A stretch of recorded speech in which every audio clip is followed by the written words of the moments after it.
આ દુનિયાની અંદર ખાસ કરીને સક્સેસ તમને બે રીતે મળે છે.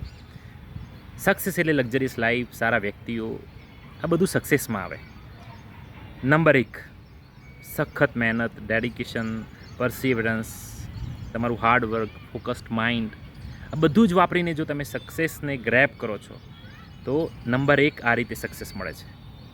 નંબર 2 કે જેની અંદર તમારો ખાસ રોલ નથી, તમે ખાસ મહેનત નથી કરી અને તમને સક્સેસ મળી ગઈ.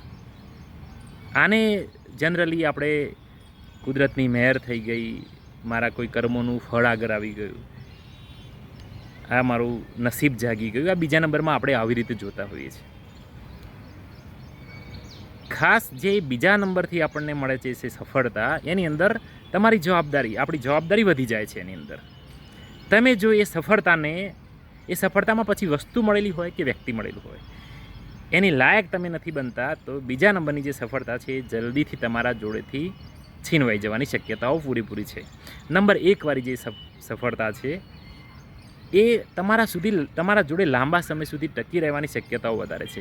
એની અંદર પણ ઓવરઓલ બંનેની અંદર પણ જો તમે બંને સક્સેસને, એમાં બધું જ આવી ગયું, તમને મળેલી લક્ઝરિયસ લાઈફ આવી ગઈ, તમને મળેલા સારા વ્યક્તિઓ આવી ગયા, તમને મળેલા સારા મિત્રો આવી ગયા, બધું જ, બંનેને તમે એલર્ટ મોડથી મેન્ટેન નથી કરતા, તો બંનેના લાયક તમે નથી બનતા, તો આ બંને રીતે મળેલી સફળતા ધીમે ધીમે તમારી પાસેથી છીનવાઈ જાય છે.